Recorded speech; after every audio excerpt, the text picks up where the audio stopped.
We have to feel in order to heal. We have celebrity stylist and glam goddess in the house, Ali Levine. In addition to dressing some of Hollywood's hottest young stars, Ali also has her own jewelry line and appears on TV dishing fashion advice. Meet celebrity stylist Ali Levine. What am I suppressing? What am I not allowing? Because that suppression is actually your expression that's wanting to come through. It's wanting to come out. When I realized what I healed over the last 5 years and what I've gone through my own journey, I've had to have so much love for myself and compassion when we talk about dancing with the dark and the light of you allowed all of this. You stayed up in bed answering emails to 3 a.m. You run my life. I don't run my life. You essentially own me in a sense with many things.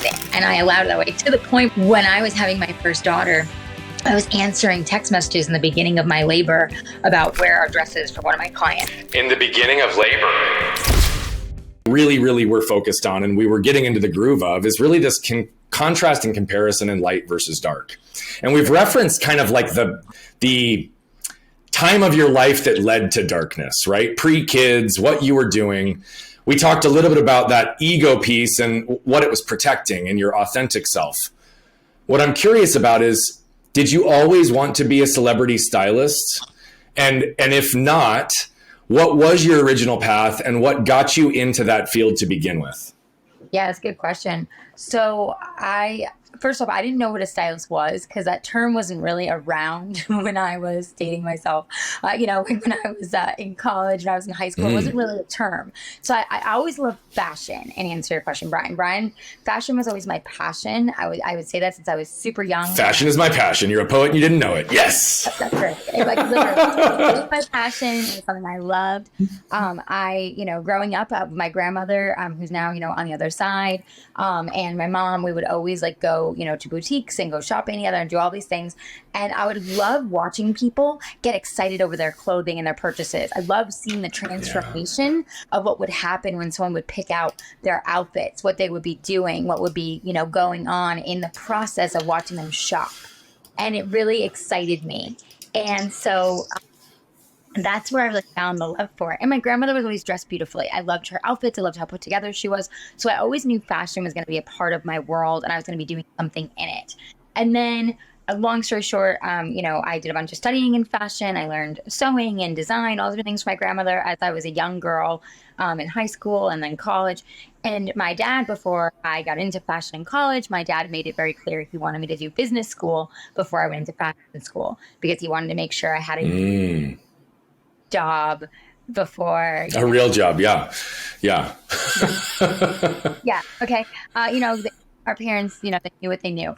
And so I did a year of business school. I couldn't stand it, but I did it because I needed to get, whatever I needed to get. Yeah. And then I do fashion and I fell in love with it. I became the president of my fashion club. I helped other people, progress in, what they were doing in fashion. I was doing design. I was doing merchandising, buying, all of it. And so I was honestly just immersed in it. And I started in the retail world and, helped open a flagship store and did the retail world for quite some time. And then I burned out in retail, as a lot of people do, because it's weeks and not much you're getting from it other than a paycheck. Right. It was time for me to move on. And I was asked to then move to another state to do design, and I didn't want to go. So then I submerged myself into New York City, because I'm from New York, and I started working at all different companies in New York City, design and merchandising, and just kind of getting my feet wet of what does this look like? What am I, going to be doing in this world? And then the stock market crashed. You want to talk about surrender? Yeah. Finally finding my footing in the corporate world of doing design for handbags for Coach and all of these companies. And I was loving it. And then literally the stock market crashed and it was sorry, you have no job. They literally told us our entire department we were gone. And I remember being oh my gosh, I feel like I finally found what I love and it's gone. I can't find a job. No matter what I did, I was doing temporary, jobs in design and every week it was getting canceled because, they didn't have any funds or resources because of what was going on with the stock market. And I share that because I think that was a deep moment of surrender for me that at a young age, I didn't really understand. And my ego very much was in protective mode of, just take another job, just go this, go do that, because I was so upset and depressed over the fact that I had just gotten out of school and now I couldn't work. And I'm a worker, I'm a worker bee. Yeah. I love to work. And so it was what do I do? So then fast forward, I had some family and friends in the industry and entertainment who said, why don't you check out, the entertainment industry? There was no styling, but it was costume. And that's how I got that. And to be quite honest, I don't think I ever really wanted costume, but I fell in love with the process of working with people and seeing that information on set. And that's what then led me into styling, because I had mentors around me who said, hey, instead of costume, why don't you look into more of the styling world? And that's what led me out to LA and then starting to work for other people and then eventually starting out the design as my own business. Yeah. I mean, I love that the intention and start, finished way different than you intended, right? I really think that's beautiful. What I have to call attention to is fashion is my daughter's passion as well. She's our she's our 7-year-old redheaded, blue-eyed little unicorn, and she is the self-proclaimed fashionista in our household. And she decides that she's going to give her mom and me and everyone fashion advice. And regardless of what we think, she believes that her opinion is the only one that matters. And it's hilarious. Yes, but what she's already doing at 7 is, she'll ask for extra clothes, or we've taken her to Goodwill just to buy some junk throwaway clothes, and she cuts them and starts restyling and doing little sewing, and she's such a creative being, and it's really fun. What's also really interesting is my sister-in-law she was in costume design in LA for a long time. Oh, wow. And that was a big passion of hers, and so it's really interesting to hear that connection, that's where you started. Now, for those that don't really have perspective on what it looks like to be a celebrity stylist. And when I say celebrity stylist, there's 2 elements that I really want to focus on here. One, what does it look like to work with some of the top, to have sometimes potentially unlimited budgets, to be able to style someone really creatively using all the best products? And then second, what was it like to work alongside so many, quote unquote celebrities? I'm not one that gets starstruck, but a lot of people do. And so talk a little bit about that dynamic and how you had to learn to navigate that field. Yeah, it's a good question. So I think coming into that, I just wanted to be in the transformation space of helping people feel good in what they were wearing. And then, of course, like we spoke to, the ego, as well as, of course, a million people around me, put them in this, do this, do that. It was very exciting, but it was also very overwhelming of stepping into you can go anywhere and get, all these diamonds. You can go anywhere and get these outfits. You can go, you can go here, you can go there. And of course that came over time, right? For me building my reputation, for people knowing they could trust me, that I had these clients, I had these people of this caliber that I was dressing. But it was very exciting, but it's also very overwhelming. And now that you asked that question, I don't think I actually figured out how that felt until maybe years later. I was so in it, and it was so submerged in the moment that I was just kind of going with the flow. But I think that was a huge part of the burnout, was that there was so much of that going on all the time that I wasn't even recognizing how much that was taxing on me of what that looked like. And then also on the other side of it was celebrity, like you said. I'd like to say that most of my clients were kind, but they weren't. And just being so truthful. I had some who, were, but many were not. And many were just, honestly, you want to talk about ego, man, that is what runs them. And honestly, I feel like, no fault. They're kind of trained that way. And they don't know how to show up in gratitude. They don't know how to, trust. So their ego comes over to tell them to control you and to manipulate what's going on, because they're not conscious of what's happening. And it's not judging. It's just, it is what it is. And at that time in my life, I was not conscious either. So I have no judgment whatsoever, but I also was wrapped up in all of that, and I took on a lot of that element. I took on a lot of the toxicity and brought it home with me, and unfortunately my husband got the brunt of it. I took home, a lot of that darkness, if you will. And I think in the beginning, again, I wanted to just be in transformation. I just wanted to help people feel good, but it came a point where it went from, I'm helping you feel good to now you're controlling how you want your transformation to be. You don't want to hear me as an expert anymore. And I just need you to kind of shut up and do your job. Go get me this outfit.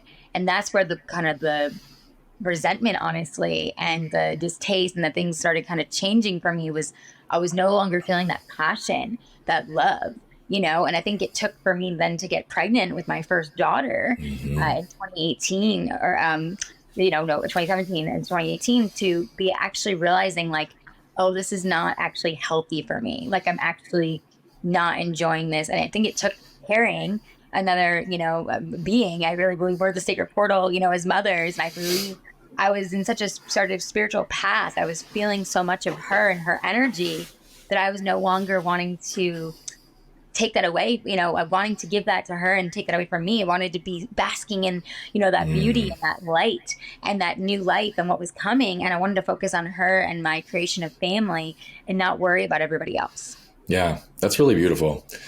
You talked about how some of them in their ego would lead to them trying to control or manipulate you. Right. And I resonate with that on the receiving end, meaning I have been controlled and manipulated, financially and emotionally extorted. And, this is going to sound like a really harsh truth to some people. But it was always my fault. Right. I always allowed it. It was always a lack of boundaries. Right. And it was a lack of awareness and understanding of where I was at the time that allowed me to like really effectively set those boundaries. Yeah. I say armor protects pain, but boundaries are a communicated contract that exists based on your clear existence. Right. So you can really, really position yourself with clear understanding. You talk about how your daughter was really a shifting point, but it happened before that. Even though you weren't in your body, you were starting to detach from the passion that you had because it felt toxic. You were absorbing it. And because you're an empath and you were unaware at times, what I'm also guessing is it was not just always your energy. It was other people's energy that you were still carrying and not releasing. Can you talk about those two dynamics that I just outlined, both the boundaries and when and where you started to become aware that this was really affecting you? Because I do think it was before your daughter based on all of our conversations. So give us some perspective on when you started to extract that and lean into that. Yeah, no, thank you for that. And you're right, 100%. When you zoom out, you can see it was way before that. That was the catalyst, right? That was the next moment. Go through these journeys, there's a catalyst that takes us to the other side. Bingo. Yeah. So going back to boundaries, such a good point. I allowed all of it. When I realized what I healed over the last 5 years and what I've gone through my own journey, I've had to have so much love for myself and compassion when we talk about dancing with the dark and the light of you allowed all of this. You allowed the 2 a.m. phone calls. You stayed up in bed answering emails to 3 a.m. You set the precedent that you were going to be available 24/7. You showed people that you run my life. I don't run my life. You essentially own me in a sense with many things. And I allowed it that way to the point, Brian, which is so kind of embarrassing to share, but I know I can be vulnerable with you and your audience. When I was having my first daughter, I was answering text messages in the beginning of my labor about where our dresses for one of my clients. In the beginning of labor? Not terrible. Well, so first of all, I'm not going to say it's terrible because I think that you can remove the blame and the shame, right? It was a moment and it was where you were at with your pattern and the catalyst hadn't fully hit you yet. So give yourself the forgiveness on that. But I get the point that you're making and the contrast of where you are now versus where you were even in that moment, bringing children into the world. Talk about no boundaries, right? Yeah, dude, like I'm just open. There's nothing sacred. Nothing. Exactly. And then going to that with the boundaries, right? Understanding that boundaries are love. They're sacred boundaries for a reason and they're not meant to hurt. And I think that was a big part of my journey too, Brian, was as I created them, more and more people fell off. More family, friends, clients, people started falling off. They didn't appreciate that I was no longer in the box that I had been in. They didn't appreciate that I was speaking, my truth on And that was hard for me and as well, because I was like, wait, but you all loved me when I was here, right? But did you really love me, or did you just love the version of me that was willing to be in a box? And that was a big part of my truth and learning and, evolving. And so then that ties into the energy, right? Of understanding that was a lower vibration of where I was, of people pleasing, of not having boundaries, of just allowing, of just that was quote unquote love, that was quote unquote acceptance, but that none of that actually was at all. And I was just in a kind of toxic pattern to play out. And it really wasn't until, like I said, the catalyst was definitely my daughter. Thinking back, I think actually a big part of it, as you know, I was on that crazy show on Bravo called Script. And basically for those that don't know what that show was, it was just all about having everything taken away from you for 21 days. And what does that do to your life? And the ego of Ali, when I got on that show, was like, ooh, I get to be on this Bravo show. And I've been styling all these people on Bravo for years. Like, how cool. And then I very quickly realized that this was no way serving my ego. This was actually the universe, God, everything intervening directly and saying, oh no, you haven't been getting the message, so we're going to give you the message. Yeah, we're going to force it down your throat. Loud and clear. Yeah. And it was a deep, deep surrender. And I think I believe it started the dark night of my soul journey of understanding like how much energy I'd given away, how much energy I'd taken from other people, what that was doing to bring toxicity to my marriage, to ships I was in, to everything. And it literally all got stripped away. And that was the beginning of the stripping away of what led to then my journey of this spiritual path of the ego death, which is kind of why I back to that. I'm really grateful for your vulnerability. You always continue to show up that way. I know when we did our prior recording, there was a couple of really like breakthrough aha moments as well that unfortunately the audience won't know. But again, those weren't meant for them. They were meant for you and I, right? And so I think that's really, really special. You hit on a couple of things there that I think are extremely important. And there's a lot of patterns with the high performers that I work with and come on this show. I fit into this description as well. But, you talk about when your boundaries actually started to be set, all of the people that started to fall away. Right. And what's really interesting is it's obvious to see where the connection to shame exists and this pattern and dynamic for so many that you fell into, which is where you learn to receive love, validation, and connection through performance. Yeah. Right. And what's interesting is so many people who operate from that place are the ones that say yes, even if they don't have the capacity to help. They're the ones who show up all the time. They're the ones that don't protect the time, the space, right. And then all of a sudden, when people stop getting what they want from you, it starts to be really clear who cares for you. Yes. Oh, it's such a powerful line. It's so true. Yeah. And I mean, that's the hard reality is that so many of us have received love in a contingent way based on exchange of performance or how I show up or doing it in the way that this person wants to be loved. And that's what leads to us being extorted, manipulated, right? Because we aren't clear enough on ourselves. And so I want to thank you for highlighting that dynamic and allowing me to bring a little bit even additional words to it, because when you can escape that, life starts to change significantly. But it is one of the hardest things to shift through, right? Well, especially when everyone around you, call it programming, call it whatever you want. But people believe that that's how it's supposed to be. And so when you start to break out of that, I mean, even my own family, like I love them madly, but they were so angry at me. They were so upset because they felt like I was hurting them.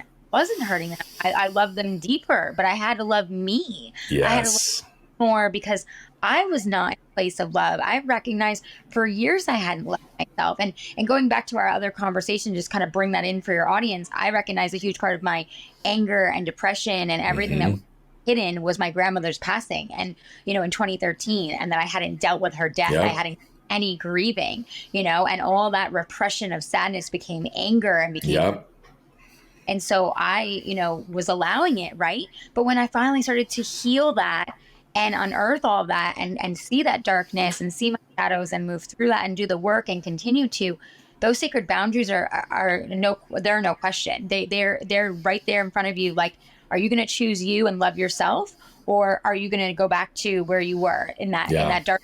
Because now there's like speaking to the light shining, like you were saying, like the light is shining bright on it, and you're either saying I don't want that path anymore, or you're just blindly, going back into the darkness. And that's where I got to, where it was like, I have to show up for myself. I have to have these boundaries now. And it's funny, fast forward, I have to kind of like chuckle as we're having this conversation, because now everyone around me knows I have boundaries and I don't have to say it. That's right. It's just there. It's because boundaries are a communicated contract that exists based on your clear existence. When you're clear on who you are and you show up consistently based on who you are and what you're willing and not willing to do, it becomes very obvious. To your point, though, you trained and conditioned your clients to believe that you were available. Right? Like, this is what most people don't understand. They're like, my clients will never leave me alone. They don't respect my boundaries. You've not actually set the expectation and trained them effectively around how they will access you, when they will access you, what medium they will access you through. And if you allow yourself to be omnipresent and always available, guess what? They're going to reach out. Well, and you leave like your energetic field completely open. Speaking of energy, right? I recognized that over and over again, like as I got deeper, and then as I was pregnant with Amelia, like, and then I started realizing, you know, I'd be at events or certain clients' houses, Brian, and I would feel like sick. And of course, you know, you get sick from pregnancy, but it was like all the time. And I started recognizing, oh, this is an energy thing. This is me actually, my body's saying, I can't be around this anymore. I can't be. And I finally started listening, right? And then that connection really, that again was the catalyst. And then once that happened, it was like, oh, wait, I got to bring all my energy back to me. I have to bring all of this stuff. I got to work on me. And that's where I believe, as hard as the postpartum depression was, going into that darkness and unearthing all of that, that was what let me find the light at the end of the tunnel. That's what let me find the true soul version of myself and the work I continue to do on myself today. You know, and that's why I got certified in breath work, because as you know, as someone who does breath work and someone who's in all these modalities, not only is there a massive consciousness shift and a shutdown of ego, but there's an awareness of the body, of the true connection of the mind, body, soul,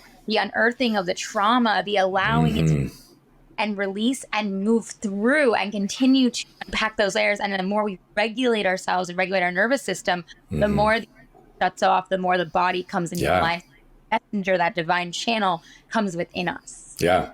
You know, that's one of the first things I actually ask people when I'm starting to do some work with them around trying to figure out where the patterns exist inside them, where their traumas, where their trash from their past exists, right? Like, is how did that feel in your body? Right. And the reality of it is most people answer that with an emotion or like a label of a feeling, like heavy. Right. So they'll be like, oh, I'm anxious or I'm heavy. And I say, no. Give me the physiological response that's happening. What's happening with your lungs? What's happening with your heart? What's happening with the, you know, with the tension in your body? Because I genuinely believe that our body always points us towards what's important if we're paying attention. Yes. And it's just, are we tuned in enough to get the messages that we need? And are we listening and trusting to the fact that it actually means something other than just an ailment for the day? Right. So thank you for going through that. I know we're getting limited on time, and I really want to spend a few minutes in a topic that is so profoundly important to be normalized in discussion. Right. You and my wife both experience pretty extreme postpartum depression. Yeah. Right. It's bigger than the baby blues. Right. It's one of those things that, again, there's so much shaming of new moms and women and professional women that are trying to be moms, and the integration and dynamic and the balance, and there's just shaming that exists all the way around it. But I remember when we were going through it, there were a lot of people that were like, oh, it's not a big deal. Just get going. Just move on. Like, it's not. And I'm watching my wife slowly retreat into herself in such a dark, scary place that she didn't even realize it for a while. Sure. Again, this isn't about my wife and my story, but I would love for you to talk about your story. How did it hit you? How long did it exist before you were aware of it? What did you start to actually connect to move yourself forward?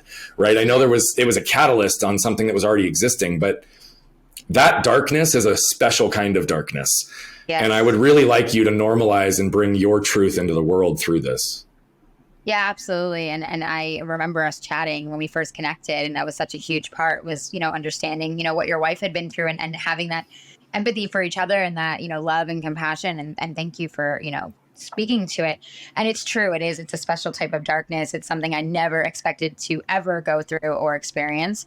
I don't think anybody does when it happens. And to be quite honest and transparent, Brian, when it was happening, I wrote it off as baby blues in the beginning too, because everybody just told me this is what happens. You know, your hormones go up and down, and, you know, you're just kind of in flux. You're learning how to just be a new mom, and, oh, you're having trouble breastfeeding, so that also adds to it. And there's all these these little, you know, excuses. Oh, this is happening. That's why. Oh, this is happening. And so at first, I think I was just blanketing everything. It was like, oh, okay, well, I'm having trouble breastfeeding. I have to pump more. I'm not getting any sleep. Add that to the list. Oh, you know, I had a very traumatic birth. That's add to the list. Oh, you know, I'm tired. I'm not really getting actual sleep, and I'm not really thinking correctly. So add that to the list.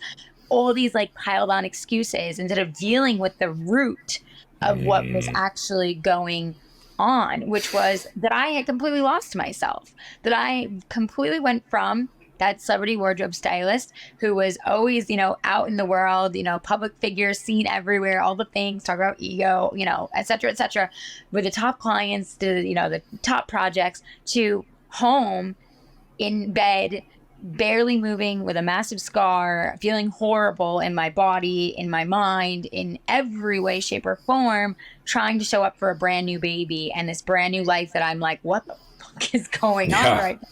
You know? Because they don't prepare you for that. They really don't. They don't tell you. I say this to moms all the time now, not to scare them, but to prepare them and have awareness that there's a huge chance that when you meet your new baby, you're going to meet a brand new version of yourself that you've never, that actually did exist, but somehow also got covered up in all the things you've gone through in your life. And now you're gonna meet this person. And actually, by the way, I love her the most, and I celebrate that now, and it's beautiful. But in that moment, in that darkness, in that confusion, no, it was not. It was like, what the fuck is going on? I've lost my mind. What is happening? How do I get back to where I was? And by the way, there's no going back when you go through this. There's only moving forward because it's meant for your highest path. It is meant and trusting your highest soul. But to your point, Brian, I could have gone backwards because, you know, and look, there's no judgment in this or shame. I just want to preface that. But for me, I've always been more of a holistic person.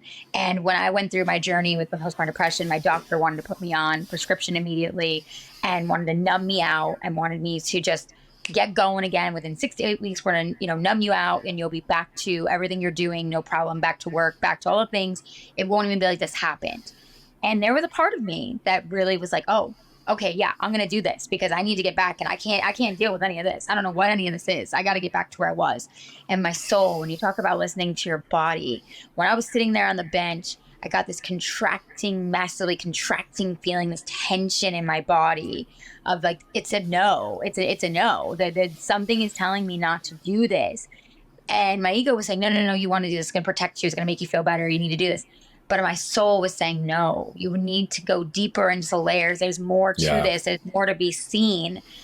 And I allowed myself to trust. And I remember looking at my doctor in that moment and saying, hey, so I don't think this is the right path for me. What else can we do? That was one of the most heartbreaking things, Brian. I think we have to also normalize in this whole situation is that a lot of doctors, they don't have any other answers. This is what you're taking or I can't help you. And he literally said, sorry, I can't help you. If you don't want to get on this, then I can't help you. Good luck. Wow. And it was like, good luck.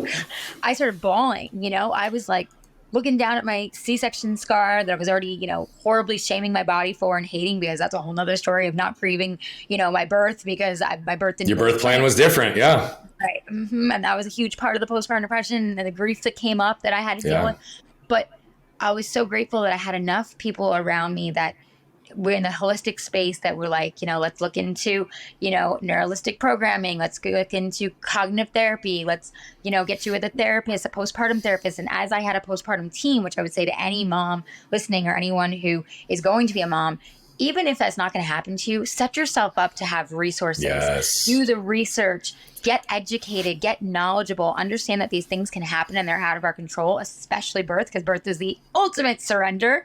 And it's allowing yourself to go through that you have the resources, you don't have the fear, you move from fear to empowerment. And that was what I recognized in my journey was that I was always in fear, which is obviously more control, more, I don't know what's going to happen. That's so right. I'm trying to control this, which I wasn't controlling anything at all.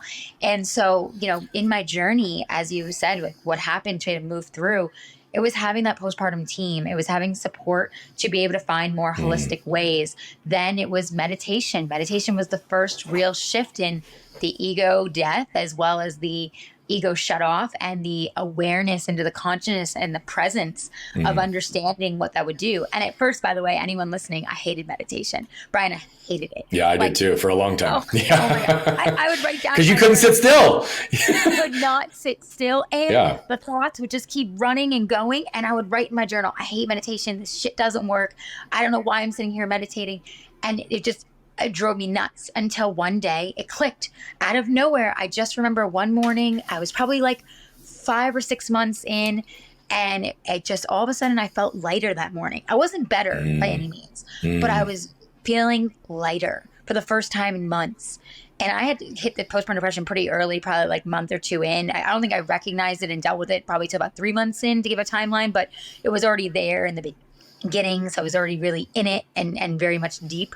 And so when I was at that mark and I started feeling this lightness and I got excited to like go look at myself in the mirror and see that I was like healing and my body was changing. Like that was the first time I looked at myself with love in months. I was going in the mirror every day and saying how much I hated my body, how much I hated my scar. My body failed me. How could I have not had this natural birth? What's wrong with me? And by the way, when we speak to mind, body, soul, my body started getting inflamed in every which way. From about 2 months in, almost to a year of, I had cystic acne that nobody could explain. My face was blown up. I was massively inflamed in my face. My gut was inflamed. My stomach was inflamed. Everything was inflamed. I would go do, Brian, like all these, ridiculous, kinds of, whatever, like machines to work on, the fat, work on the cells, all these things. And it would work for like a day and it would look great. And then it would go back to it. And it was like, what is going on? Why is this not working? And the reason I share that is because until I dealt with my darkness, until I started healing and moving through the trauma and everything that was actually coming up, sitting with myself, allowing meditation to move me into that space, becoming present and peeling back the layers of myself, that is when my body started shifting. Bingo. Then I started saying affirmations of how much I love my body and how much I love myself. I started creating more and more boundaries. When those things happened, all of a sudden my health started to shift. All of a sudden my body stopped being inflamed. My face started calming down. Why? You spoke to earlier in the episode, those ailments, disease, things that happen when we are holding so much in the body, it comes out. It has to. It's energy. It has to come out. It all came out for me and then some. And so that was a big part of my learning and lesson of, I have to actually really be present with myself and love myself to move myself through. And to answer your other question, it wasn't until honestly about a year where it was my daughter's birthday, and I remember it was her first birthday, and I got myself ready. I did my hair and makeup, and I got dressed in the mirror, and I looked at myself and I said, you look beautiful, and we're going to show up today and we're going to feel good. And I felt it and I meant it. And I said my affirmations and I went out and I enjoyed myself. And I actually was present and I wasn't worrying about what I looked like. I wasn't worrying about what other people were looking and thinking of me. I just felt good in the moment. And that was really the beginning of the shift of me, of the new version of me. Thank you for so many ways that you answered that. And, you've hit on this more than once throughout the call, throughout this conversation. And it's one of the most profound basic lessons that I teach, but it took me forever to learn. And it's this idea that if we don't feel, we don't heal. Right. And even to the point, and I want to also thank you for recognizing your state on being more naturalistic and putting the no shame, no blame, because I do think that for those moms or men who are dealing with certain things that are listening, I think the important part that Ali hit on is if you're using something as a tool to bridge a gap or to offset something within you that's going to help and be additive and allow you to feel like yourself more, then consider it. If it's numbing and shutting off, then we're prohibiting the feeling that's going to be required to heal. We're not getting to the root, right? We're not. And that's the core. And so I really wanted to just, again, bring that back because I do want people to recognize and feel the permission to recognize it. But I want every single one of you to pay attention to, is this additive and helping me on my journey or helping me be closer to who I am? Or is it numbing? Because when it's numbing, it takes you away. The thing I want to reflect back to you as we start to wrap up on this, Ali, is it's interesting. You talked about it many times. It's like, when I was in postpartum, it's because I realized I'd lost myself. And it's this newer version of me. And by the way, scientifically, that's true for a mother because pretty much every single cell in your body changes during the 9 months of pregnancy. You literally are a new person. Yeah. But what's also really interesting is I would argue that you had lost yourself pre that period of time. And the associated feeling was this concept of like, I'm not who I thought I was, but in reality, it pointed you closer to who you really are. And that's something that so many of us fight. And so I really wanted to thank you for bringing that to attention. Now, I know we're tight on for that reflection. I appreciate it. And I mean, just to share real quick, like that, I think the 2013, my grandmother passing is when I really lost who I was because she was my everything, my soulmate on this earth, I really believe. And you stopped feeling. Yes. I stopped feeling. I was numbed through medication to get through all of that. Yeah. And I literally stopped feeling. And I dove into the celebrity styling career to control something in my life so I didn't have to feel. Yes. Right. And what you spoke to before, and I say the same thing, we have to feel in order to heal. We have to process in order to evolve. Things have to be unearthed, have to come up in order to actually dance with our own darkness. Yeah. And then alchemize them into light, which is why, now I serve where I serve, but served by, being breathwork facilitator, because I recognize that was what changed my life. Yeah. With the trauma. And I see that with everybody every day now, right? Because we're energetic beings. We need to move this out, and we stay stuck and we stay controlled and we stay in fear. And it's like, I would say to anyone listening, like, if this resonates for you, ask yourself, like, where am I hiding? What am I suppressing? What am I not allowing? Because that suppression is actually your expression that's wanting to come through. It's wanting to come out. Bingo. And so, that's, yeah. So I think that's about the perfect way to end, because I was going to ask you for a closing thought and you just nailed that. So you dropped the mic, and that was helpful. But all that said, you still do styling. You do a lot of breath work. You've got classes, you've got courses, you do coaching. What's the best way for people to get in touch with you? Yes, thank you, Brian. This was amazing. And I'm so grateful to be here with you and your audience. I love who you are as a light worker and as a person, truly. Thank you. You can find all my offerings are, in my link tree. I'm sure you'll link it here. Yep. As well as on my website, alilevine.com. But easiest way is go to my link tree, go to my Calendly. You can find all my different services. You can book a call with me to talk to me, work one-on-one. I do have a breathwork challenge right now. I have many offerings in the breathwork space. And yes, now I am back to styling, and I'm actually doing it in a very intuitive way. So we're getting conscious in your space, talk about energy. We're going through intuitively how things are feeling for you energetically, and letting you step into the newest, authentic version of you. So yes, I'm a multidimensional being. I'm doing it all. Come join me if that resonates for you. If you want support, I'm here to support you and help you shine your light. That's what it's all about. You're amazing, my friend. And for those of you that just watched Ali flip her lid, be so vulnerable in so many moments, talk about the contrast of light and dark and her journey to really find who she really was at the core, despite who she'd become to fit inside the box that others wanted her to be in, right? That happens to so many of us. It's likely happening to you. And some of those questions she asked at the end around, what are you suppressing? What aren't you feeling? What are you repressing? What aren't you paying attention to, right? Those are all things that are going to point you towards what's important if you're willing to step into your truth, if you're willing to shine the light on where you need to start walking, where you need to start moving forward in your life. But guess what? It's always going to require you to flip open your lid and scan your can. What you can probably tell by now is that I love telling these stories, but what I love even more is the impact that's coming from them. You see, we're on a mission to impact over 1 billion lives as quickly as possible, but to do that, we need you. See, we believe that moved people move people. And so all I'm asking is if you've resonated, connected with any of the messaging, please consider commenting, sharing, leave a rating and review. Thank you so much for tuning into Flipping the Lid. And if you want more information on the show, how to become a guest, how to recommend a guest, or any of the other details, head over to flippingthelid.com. We'll see you there.